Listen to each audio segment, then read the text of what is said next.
Key third down conversions for a team in the top of time of possession is really what this team's been all about this year. Just haven't done it since the first quarter tonight.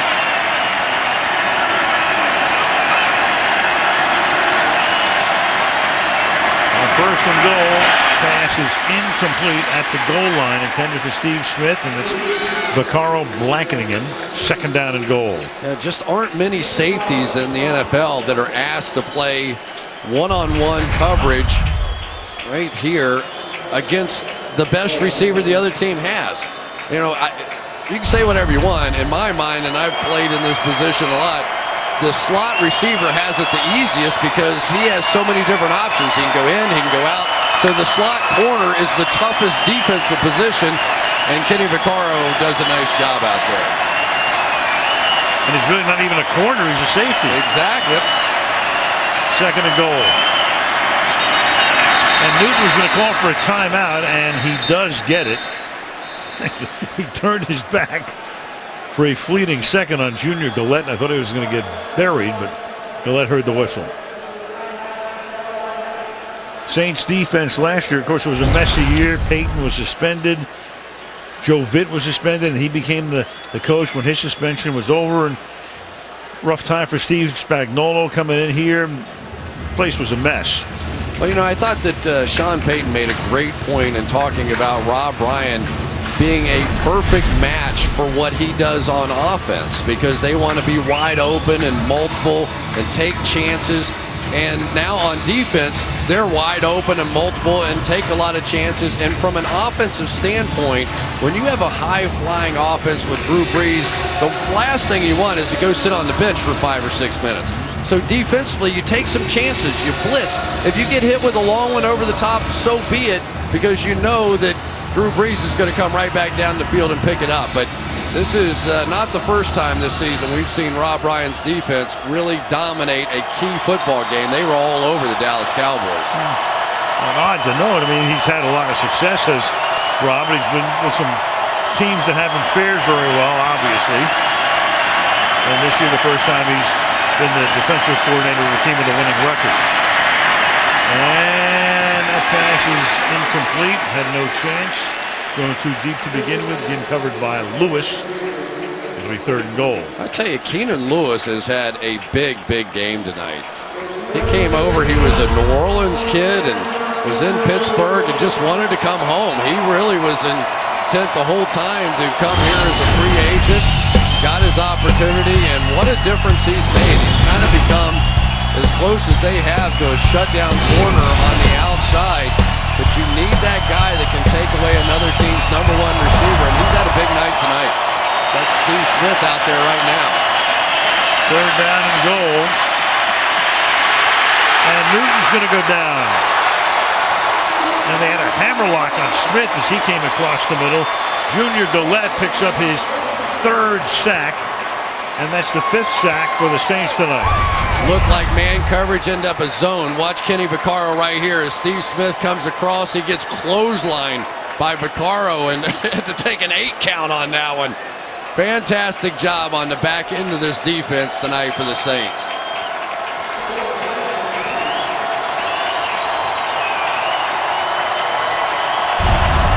Fourth and goal from the 17.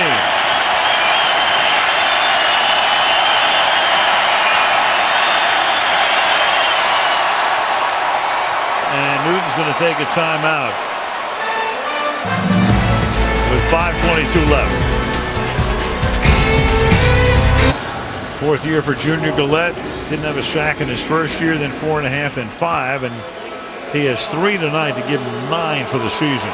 I'm going to tell you what, Rob Ryan could not have asked for a better guy than Junior Galette. He is an athletic playmaker. But tonight, I think it's been the interior pressure that's forced Cam Newton back, and those outside pass rushers have just torn it up. Jordan with 2 sacks as well, so 5 between them. All 5 sacks have come on third down. Here's a 4th down play. 3-man rush.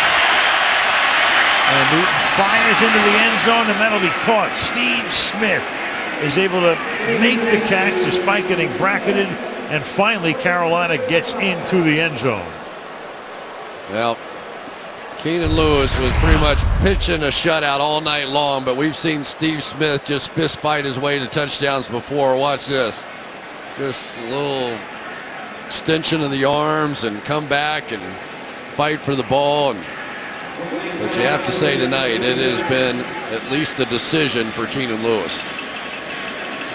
17 yards on a 4th and goal, and he hates it. Yeah, Rob. He hates it. He's pitching a touchdown shutout. Yep, just there you go. Smith, as he normally does, he finds the Carolina fan, which is a lot easier to do in Charlotte.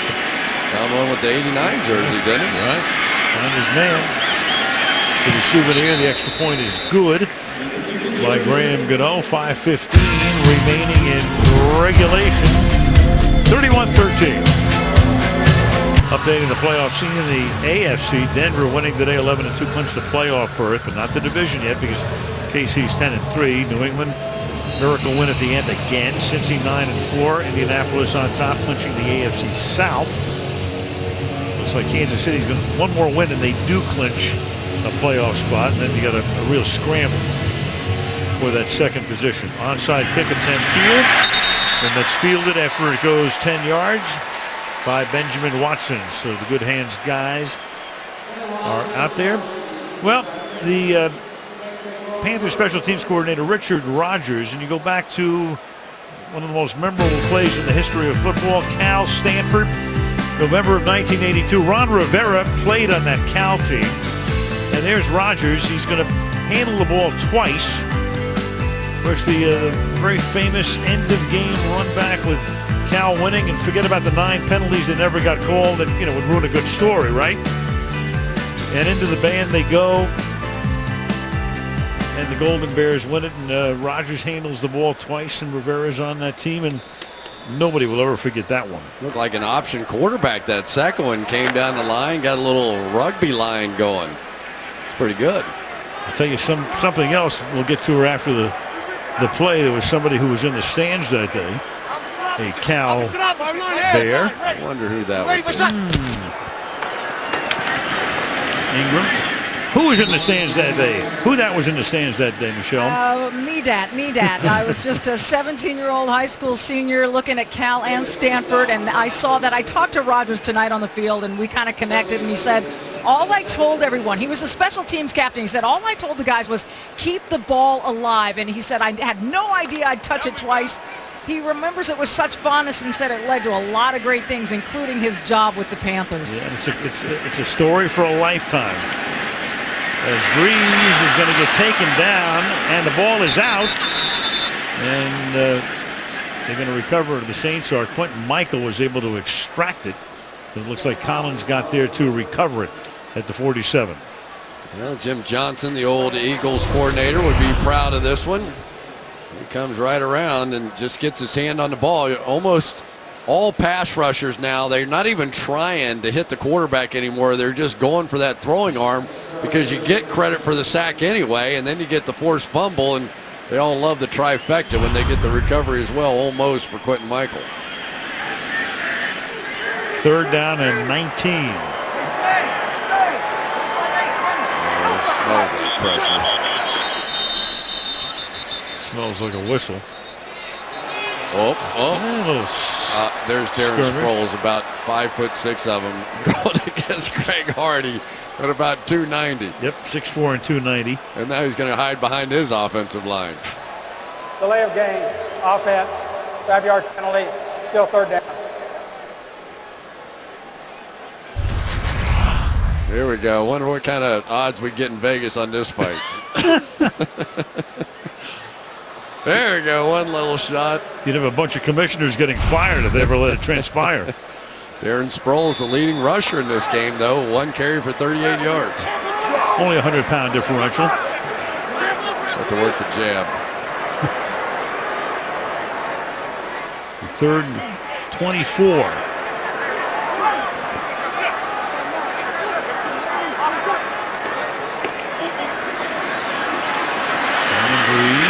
Sets it down underneath.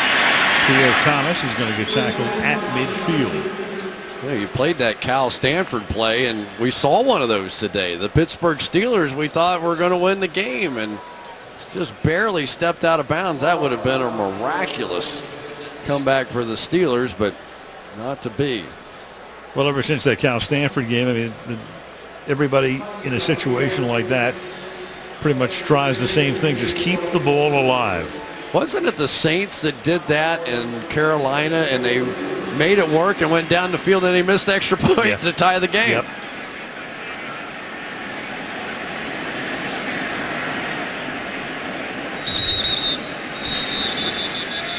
We talked about all the touchdowns that were scored today. Another record that was set today. Matt Prater, on a very cold day, 64-yard attempt coming here against the Tennessee Titans. And there is a new NFL record, which was first established at 63 yards in this city, outdoors at Old Tulane Stadium by Tom Dempsey. So Prater does it at altitude, and Dempsey did it 5 feet below sea level. Beat that record. Right. You know, but it's the only sad part to me about the fact that that record got broken, and you knew it would eventually here, but I love that footage of Tom Dempsey kicking that field goal. I just, was it Alex Karras who just kind of rolled over his back, and it was fantastic. In the game to beat Detroit. And Morstead's punt rolls out of bounds with less than 3 minutes to play in the fourth. So the Carolina Panthers are going to go home, take on the Jets next week, then the Saints, and close at Atlanta. Take a look at what the Saints have done tonight. Panthers come in averaging, giving up 13 a game. They've given up 31 yards per game, 374 tonight. Saints converting 58% on third down and 4 out of 5 in the red zone for touchdowns. Yeah, and I really thought the game was decided early when Carolina put together those 2 opening drives and had to settle for field goals. And then all of a sudden the Saints do what they always do when we come in here, which is just blow the doors off by the time they get that offense rolling. Yeah, there was a big third down conversion to Marcus Colston. That pass caught by Ginn. Then Sproles with a big run. Sproles had a 38-yard run, which led to that touchdown. So here's Carolina, as you say, Chris, dominating, but it results in 2 field goals that lead 6-0. The next thing you know, it's 7-6 New Orleans, and away they went. 2nd and 8. And D'Angelo Williams up to the 15-yard line. Tell you, there's some guys on this Saints defense that have made a difference. You know, one guy I haven't talked much about is Paris Harrelson. He came over when Will Smith got hurt, but watching him this past week, he is a man. I mean, he just sits on the edge of that defense, and you want to try and run off tackle, good luck. He just takes people and crams them right back into the backfield and brings a little of that 49er edge over here to this defense. He does. 2 minutes to go in the Superdome. The Saints 31 and the Panthers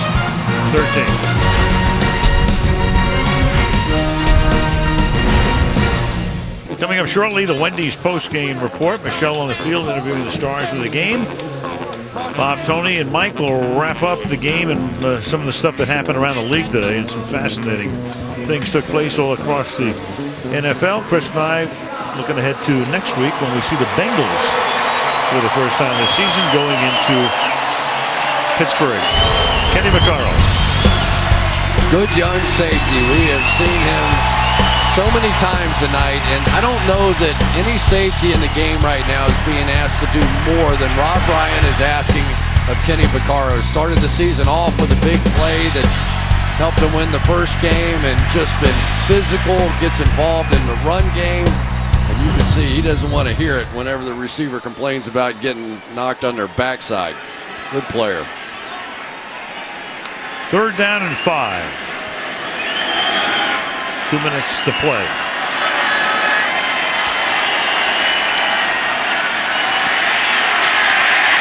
Almost a 6th sack. And instead it's Newton getting up to the 16-yard line. Okay, I like seeing Cam Newton run the ball, but not now. Yeah. You know, I think there comes a point in time, he's had a fantastic year. You know, just like New Orleans last week, they had a bad night. Carolina had a bad night, you know, just like we saw the Saints have, but time to get them off the field now. Still a lot of stuff ahead for this Carolina team. This winning streak will end at 8, or a half a season's worth. Be their first loss since the 6th night or day of October when they lost at Arizona.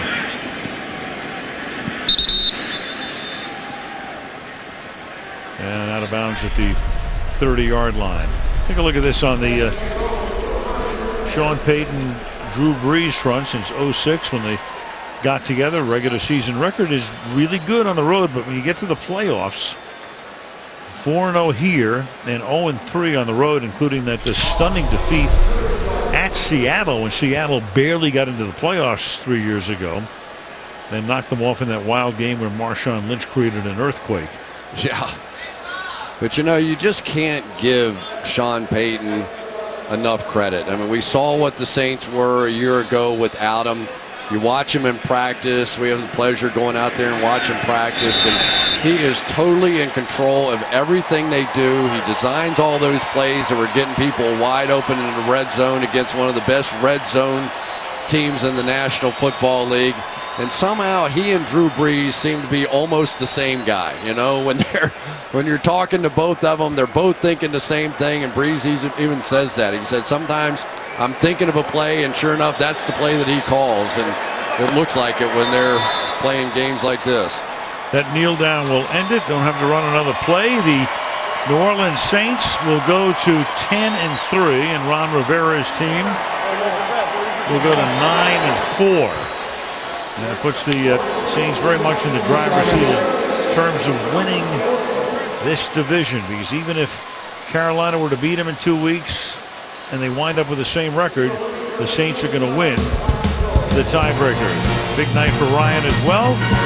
Final score is 31-13, and stick around now for the Wendy's postgame report next.